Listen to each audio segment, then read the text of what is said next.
नमस्कार चाषी भाई मैंने मु आनंद आपण मानक स्वागत जनाऊँ मोर यूट्यूब चैनल आनंद रश्मि को। आज आम गोटे मुख्य विषय उपर आलोचना करवा सेटा हूँ फर्टिलाइजर सब्सिडी उपर आधारित। आपण मैंने जानिथिबे एही किछि दिन तले गवर्नमेंट डीएपी फर्टिलाइजर उपर सब्सिडी को बढ़ाई। तेणु आज आम आलोचना करवा फर्टिलाइजर उपर मुख्यतः डीएपी विषय। डीएपी कौन, ये फर्टिलाइजर आवश्यकता कौन, आउ इंडिया रे फर्टिलाइजर सब्सिडी किपरि डिसाइड करा जाए ताहा ऊपर डिस्कशन करवा। एवं गोटे स्कीम अछि जहाँ न्यूट्रिएंट बेस सब्सिडी स्कीम ता विषय में आमे जानिबा। ओ काहे कि एही डीएपी फर्टिलाइजर सब्सिडी बढ़ाइले ताहा आमे डिस्कशन करवा। देखंतु वर्तमान कोविड महामारी चली अछि।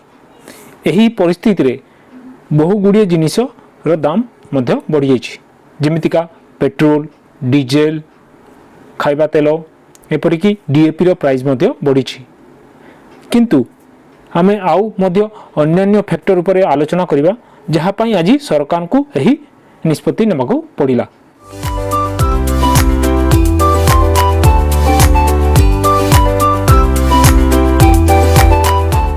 चलंतु एबे कथा हवा डीएपी सब्सिडी बढ़िबा विषय रे। एई किछि दिन तळे न्यूज आछि centre hikes fertiliser subsidy by 140%, farmers to get DAP at old price. एटा बिजनेस स्टैंडर्ड रो न्यूज है। मुख्यतः डीएपी फर्टिलाइजर उपरे वर्तमान दाम बढ़िबा सत्वे गवर्नमेंट रो एही सब्सिडी अनाउंसमेंट जोगु चासी माने आगरू जेते दाम देई डीएपी किणुले वर्तमान मध्य सही पुराना दाम रे पाई परिबे। प्रथमे आलोचना करिबा डीएपी सार विषय रे। डीएपी कोन? डीएपी होउची डाई अमोनियम फॉस्फेट। एही सार second most commonly use fertilizer in India. प्रथमटा होउची यूरिया। इंडिया रे मुख्यतः तीनिटी सार बहुल मात्रा रे व्यवहृत होई थाए। प्रथम है यूरिया, तापरे डीएपी एवं एमओपी। यूरिया रे 46% नाइट्रोजन थाए, से भाया डीएपी रे 18% नाइट्रोजन और 46% फॉस्फोरस थाए, एवं एमओपी रे 60% पोटास थाए।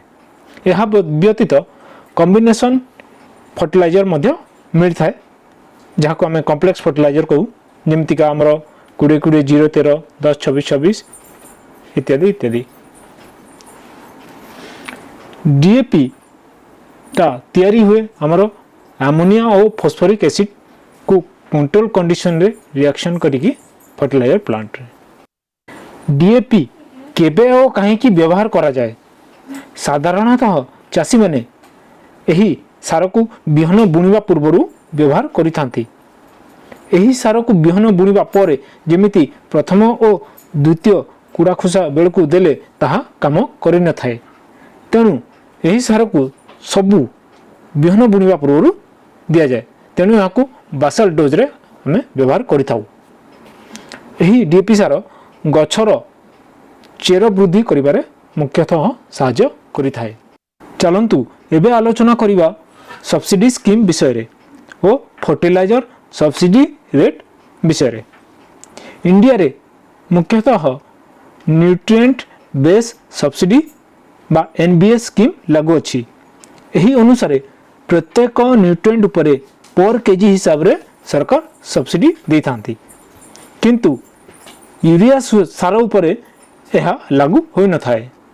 यूरिया सार हेउची एक्सेप्शनल, जेउथिरे सरकार स्टैंडर्ड एमआरपी फिक्स करचंती। यहाँ माने यूरिया प्राइस सरकार को कंट्रोल अच्छी और अन्य सार उपरे सरकार को कंट्रोल नहीं, से खाली सब्सिडी देउछंती। धरि नियंतु सरकार एक्स टंकार गोटे सार पई सब्सिडी देइछंती, तापरे सार कंपनी जहाँ भी खर्च करी से सार को तैयारी कला, धरि नियंतु वाई, तेबे से सार कंपनी वाई माइनस एक्स जहाँ हबो से हिसाब रे एमआरपी डिसाइड करिवो। किंतु टाइम टू टाइम जेतेबेले इनपुट कॉस्ट बढ़ुची सार तैयारी पाई से हिसाब रे न्यूट्रिएंट बेस्ड सब्सिडी स्कीम रे सरकार सब्सिडी को मध्य बढ़ी थांती।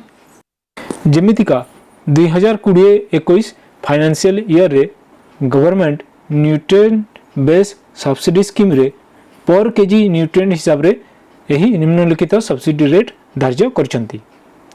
धरि नियंतु मु गोटे बस्ता डीएपी सार किनिली सेथिरे 18% नाइट्रोजन और 46% फॉस्फोरस थाए तेबे सही 18% नाइट्रोजन उपरे सब्सिडी मिलिबो 8 टंका 78 पैसा पर केजी एवं 40% फॉस्फोरस उपरे सब्सिडी मिलिबो 14 टंका 88 पैसा पर केजी हिसाब रे। सेही बली पोटास उपरे 10 टंका 11 पैसा पर केजी और सल्फर उपरे सबुठु कम 2 टंका 34 पैसा पर केजी सब्सिडी मिली थाए।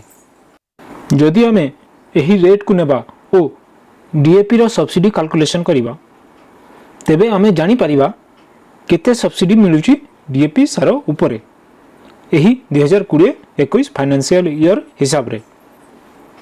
धरि नियंतु आमे 1 टन डीएपी नबा तेबे सेथिरे 460 केजी फॉस्फोरस 40% हिसाब रे और 180 केजी नाइट्रोजन 8% हिसाब रे थाए। ताहा हेले टोटल सब्सिडी डीएपी रे मिलिबो 10,231 टंका प्रति टन। यहाँ को जदि आमे गोटे बस्ता डीएपी जो थे 50 केजी थाए जदि नेबा ताले गवर्नमेंट सब्सिडी 511 टंका पड़िबो। धरि नियंतु मु डीएपी सार प्रोड्यूस करुछि तेबे जदि 1 टन सार तैयारी करबा पई मते 30,000 टंका लागिला ताहा हेले सेथिरे सरकार 10,000 टंका मते सब्सिडी हिसाब रे देबे ओ 20,000 टंका मु निज पाखरु लगाइली ओ एही 20,000 टंका खर्च हिसाब रे मु एही सारर एमआरपी फिक्स करिवि। वर्तमान आमे आलोचना करिवा एही डीएपी सार रो सब्सिडी बढ़िला काहेकि। जेतेबेले डीएपी सार प्रोडक्शन पई इनपुट कॉस्ट बढ़िला से हिसाब रे डीएपी सार रो रेट मध्ये बढ़िला। देखंतु गला वर्ष अक्टोबर 2020 रे डीएपी सार बाहरु इनपुट होतला जहार लैंडेड प्राइस माने input price of DAP $400 per ton पाखापाखि 29,000 टंका थिला। सेथिरे custom duty production cost tax मिसाई देले जो फाइनल डीएपी सार कंपनी तैयारी करुथला ताहा टोटल 33,500 पर टन पड़िला। एथिरे गवर्नमेंट 10,231 टंका सरकार सब्सिडी आकार रे कंपनी को देला तबे डीएपी सार रो प्रोडक्शन कॉस्ट कमी करी 24,000 टंका पर टन पड़िला। माने डीएपी प्रति बैग 50 केजी पाखापाखि 1200 टंका एमआरपी रेट पड़िला जहाँ कंपनी एमआरपी रेट हिसाब रे चाषी मान को बिक्री कला। किंतु गला 6-7 मास भीतर जदि कथा हवा फर्टिलाइजर रो ग्लोबल प्राइस बहुत बढ़ी जाइछि ओ लैंडेड प्राइस डीएपी रो $400 रु बढ़ी करी $570 प्रत्येक टन हो जाइछि। एथिपई फर्टिलाइजर कंपनी रो डीएपी सार प्रोडक्शन कॉस्ट मध्य बढ़ी जाइछि जहाँ फाइनली डीएपी सार रो रेट को बढ़ी दिछि। एप्रिल 1, 2021 पूर्व जो डीएपी सार 1200 टंका प्रति बैग मिलुला ताहा 1900 टंका प्रति बैग को बढ़ीगला पाखापाखि 700 टंका प्रति बैग बढ़ीगला। किंतु खाली डीएपी सार दाम बढ़ी नहीं अन्य सार मध्य जेमितिका एनपीके और कॉम्प्लेक्स फर्टिलाइजर रो एनपीके 10-26-26 रो दाम 1175 टंका प्रति बैग रु 1775 टंका प्रति बैग को और 12-32-16 रो दाम 1185 टंका रु 1800 टंका प्रति बैग को हो जाइछि। किंतु एही सार मानकरे कौनसी सब्सिडी डिक्लेयर करी नहीं खाली डीएपी रो सब्सिडी गवर्नमेंट बढ़ाई। सरकार एवं डीएपी रो सब्सिडी प्राइस 140% पर्यंत बढ़ाई दी, जहाँ प्रथमे 500 टंका प्रति बैग सब्सिडी थिला, एबे ताहा 1200 टंका प्रति बैग हो जाइछि। एही हिसाब रे डीएपी रो एमआरपी प्राइस उपरे पाखापाखि 58% रो मूल्य कमिछि। जो डीएपी सार चाषी मान को प्रथमे 1200 टंका रे मिलुथला, एबे मध्य ताहा 1200 टंका रे मिलिबो। एही न्यूज हिसाब रे डीएपी रो सब्सिडी 140% बढ़ी जाइछि। माने आगरु जो रेट रे मु डीएपी किणुथली मते सेही रेट रे एबे डीएपी सार मिलिबो। एही डीएपी सब्सिडी बढ़िबा परे सरकार को पाखरे पाखापाखि 14,775 कोटी टंकार अतिरिक्त फर्टिलाइजर सब्सिडी एही फाइनेंशियल ईयर रे बढ़ी जाइछि। साधारणतः गवर्नमेंट 80,000 रु 85,000 कोटी फर्टिलाइजर सब्सिडी प्रत्येक वर्ष दे थाए, किंतु ए वर्ष डीएपी सब्सिडी हाइक परे ताहा 95,000 रु 1 लाख कोटी हो जाइछि, जहाँ गवर्नमेंट को अधिक बर्डन पड़ी। किंतु एठी प्रश्न उठुची डीएपी सार प्राइस अधिक कहीं हैला। मु प्रथम रीजन तो आलोचना कर दीछि। ग्लोबल मार्केट रे डीएपी रो लैंडेड प्राइस बढ़ी जाइथिबारु डीएपी रो प्राइस बढ़िला। खाली ग्लोबल प्राइस गोटे रीजन नुह। एही न्यूज को देखंतु, जदि आमे यहाकू एनालिसिस करिबा तेबे एप्रिल 9, 2021 रे गवर्नमेंट कहिला कि nutrient base subsidy for potassium phosphorus आउ पोटास फर्टिलाइजर को अनचेंज रखिबो 2021-22 फाइनेंशियल ईयर पई।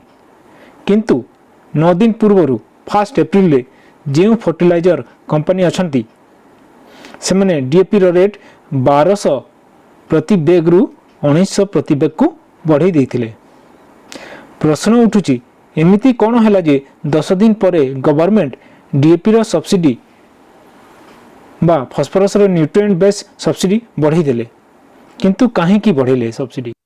देखंतु काहे की बढ़ेले। प्रथमतः इन्फ्लेशन कारणरू, माने प्राइस राइज जोगु, पेट्रोल डीजेल दर बढ़िया कारणरू ट्रांसपोर्टेशन प्राइस बढ़िला और सेति पई डीएपी रो प्राइस मध्य बढ़िला।